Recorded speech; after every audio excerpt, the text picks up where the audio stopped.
Welcome to a new edition of the Neon Jazz interview series with San Francisco-based jazz vocalist Jacqui Naylor. We caught up with her to talk about her 11th album and latest 2021 CD, The Long Game. She is known for her ability to seamlessly weave genres and styles from different eras, and she talks about a long career in jazz. She was born and raised in Saratoga, California, and went on to study marketing, and along the way she became interested in drama and acting. It's a story you should really hear. Enjoy. Thanks for taking a minute out. I appreciate it.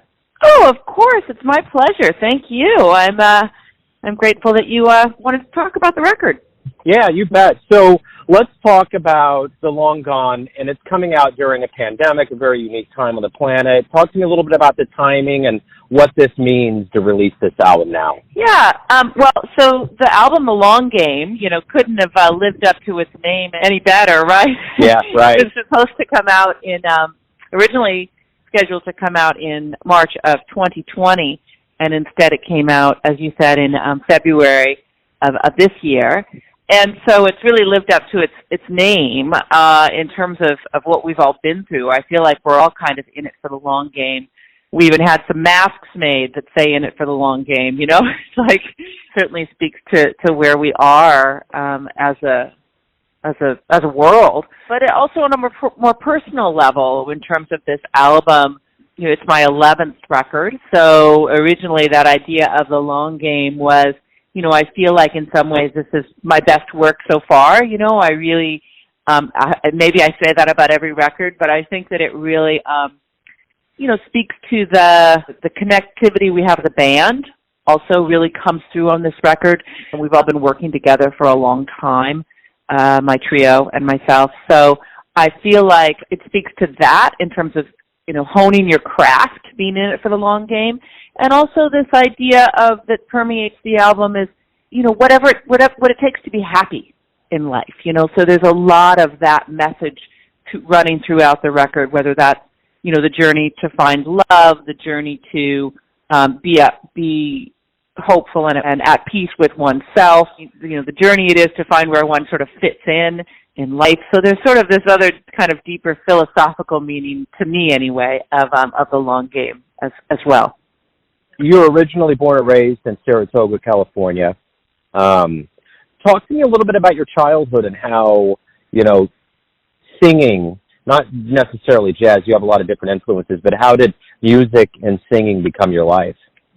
Oh, what a nice question that I haven't had in a long time. Thank you for that.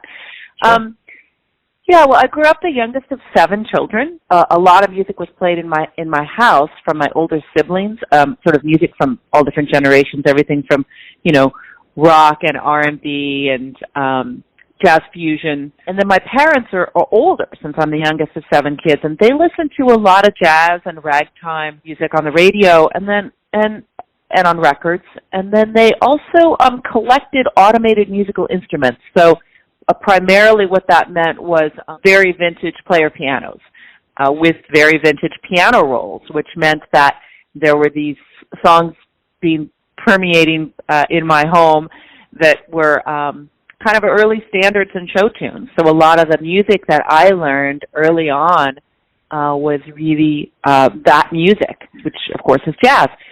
So that had a very big influence. My parents were dancers.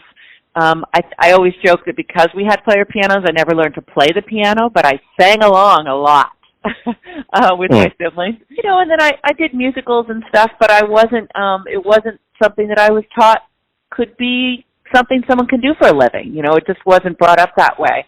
I went to school for business and marketing, advertising, and began to take some singing lessons later in my school life on the side, and then worked as a marketing director of mostly in fashion. And then I kind of switched over and just made music my career, for which I'm very grateful. After the encouragement from a teacher who said, "I think you could do this and I'm like, "For a living?" I don't know. Arguably, it may not be a living, but it certainly served my spirit.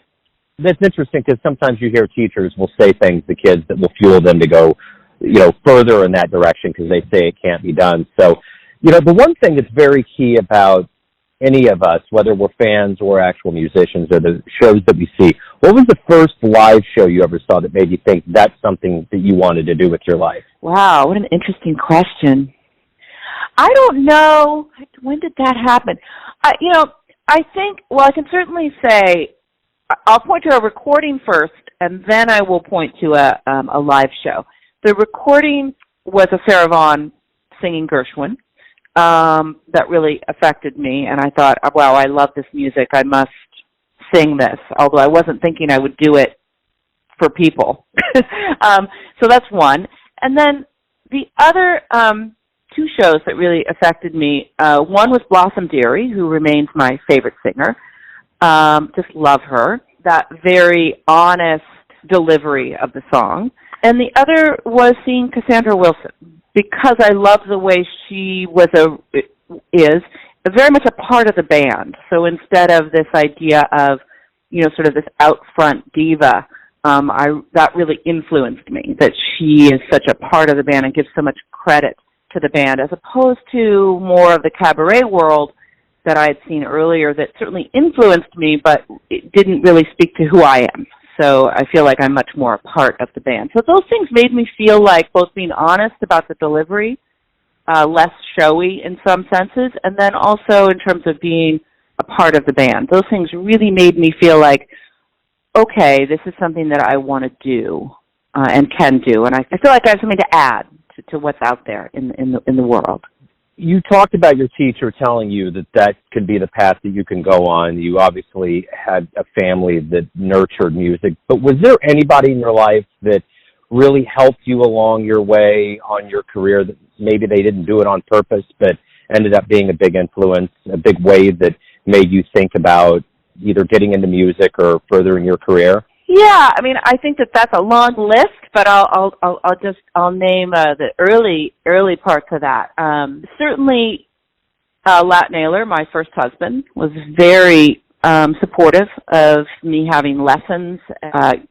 We had a business together, and I began to be less and less at the business and more at singing. So I would say that's incredibly. I really count him among my early supporters. Also, there was a gentleman by the name of Tony Kaye, a fantastic guitar player, who really guitar player and pianist, who really very early on in my career was like, you have something special, and I'm gonna help you to figure out what arrangements and continue to learn. And so I really learned a lot. Well, I learned a lot about being a singer from my teacher, Faith. I learned a lot about how a band interacts and what's necessary as a band leader, and started to create arrangements that were really my own. So even though in my early days I was doing only covers, standards primarily, he really helped me to create arrangements that were special to me. So those are two people to mention. What's the most exciting thing about waking up every day knowing that you're a singer, you're a professional musician? Oh, you have such great questions. Wow. Thank you. Yeah, seriously, they're really beautiful. It's interesting because I think even through the pandemic, my answer has remained the same, even though the way I implement it might be different. And that is that I feel like I can give people hope through my music and encouragement through my music. And while I try and do that in sort of every aspect of my life, it's to me, it's the most important thing. I mean, if I can't do that, then what am I doing? But to be able to do that through music is a gift. I feel like that I have and that I can give to others. So that's really, whether that's writing a song or whether that's doing, maybe before the pandemic, a live performance, or now a streamed performance, or whether that's lifting the spirits of myself and my husband, who's also my musical director, who I of course live with, that we make music together, and it's really helps to continue to give us hope and encouragement through this time, especially. So as the world starts waking up, vaccinations, herd immunity, all of these things are happening, and we're seeing shows and things, restrictions from the CDC getting pulled back, live shows are going to start popping up more and more in earnest. And when they do, what do you hope we all collectively realize about the power not only of live music but of jazz and that role that it plays in our lives in a live format? Yeah, I feel like community is really, what we've missed so much, right? Our loved ones and our friends and being together. I've been sort of, and in terms of jazz particularly, I was laughing the other day about, laughing and crying at the same time maybe, about how jazz in particular is meant to be, jazz to me at its finest is in a small club, where people are packed tight together and maybe having a nice cocktail and listening intently to what inventive thing is happening on stage, live in that moment, right? And the communication and community between the artists on stage and the communication and community between the artists and the audience live. So I think there's something really to be celebrated about that, but also I think it might be a little while. When I think about some of my favorite small clubs around the world, and I'm like, wow, there's this club in Germany that I love so much in Hamburg, Bergland, Hamburg, and you go. It's kind of like the Village Vanguard, right? You go downstairs, and I think there's really only one entrance and exit, and you can barely get to the stage because there's people everywhere sitting down the floors and in the chairs and almost on the stage, and it's just one of my absolute favorite places. And I'm thinking, how's that going to happen? It might be a little while till that kind of club happens. But in terms of jazz in particular, as a history, jazz has spoken so much to the human condition. I mean, we can say that about music in general, but I think in terms of the roots of jazz and blues music, it just really speaks to the human condition. And so I'm excited about getting back to some of those songs that speak to that, but also the new music that's emerging. I'm excited to hear what people have to share about what comes through the music during this time and after. And I think the one thing about this time is that it's been a time of slowing down and recalibrating collectively.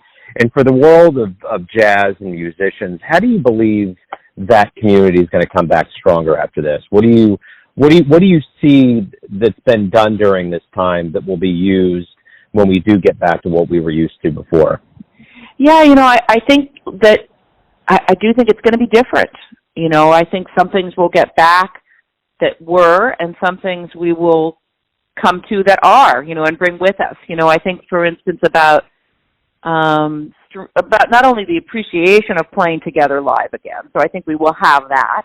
And I think that, my husband and I have talked about this a lot, wow, just to play with somebody else, it's really, we're so lucky we've had each other to play with, but, that collaboration, one, in the same room, one-to-one, that's something.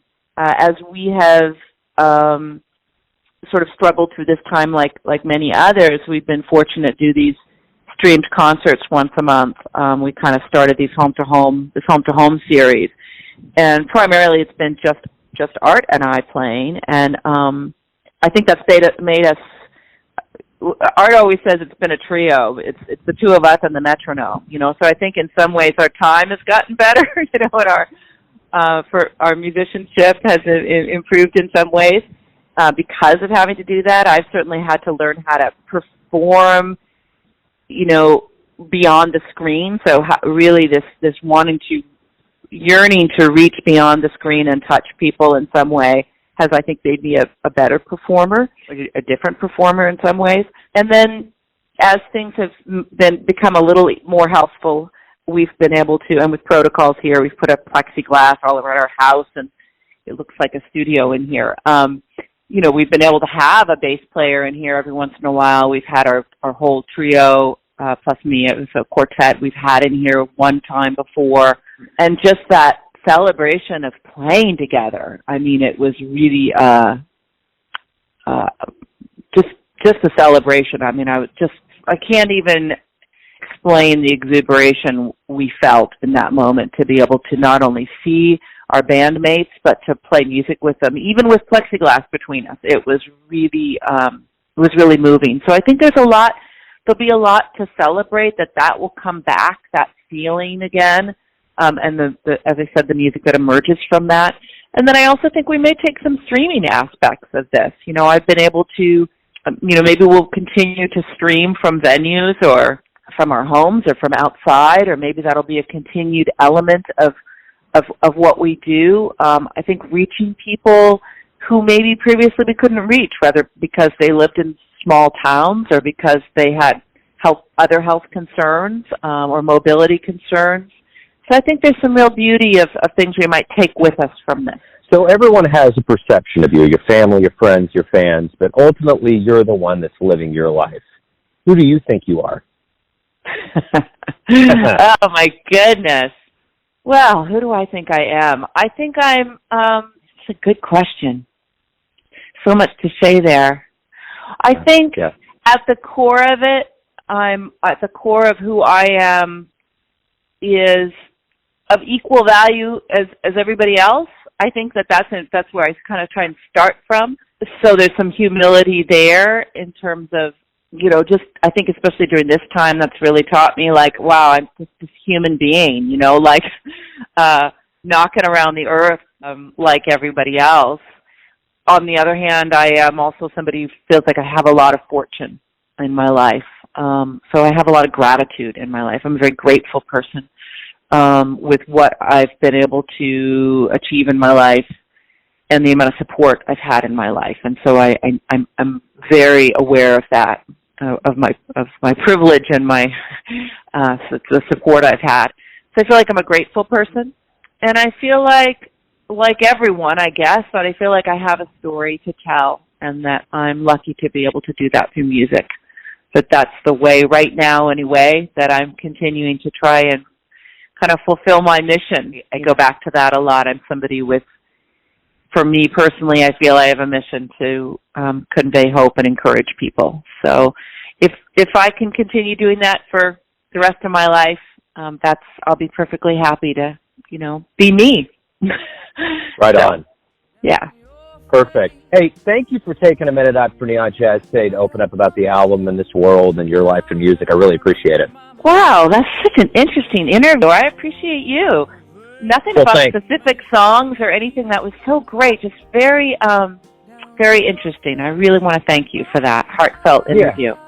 Thanks for listening and tuning in to another Neon Jazz interview, where we give you a bit of insight into the finest singers in San Francisco, Kansas City, and spots all over the world, giving fans all that jazz. Thanks to Jacqui for her time, music, and stories. If you want to hear more interviews, go to Famous Interviews with Joe Domino in the iTunes Store. Visit Neon Jazz at youtube.com, and for everything Neon Jazz all the time, go to the neonjazz.blogspot.com. Until next time, enjoy the jazz, my friends. I will try. I will try to fix you.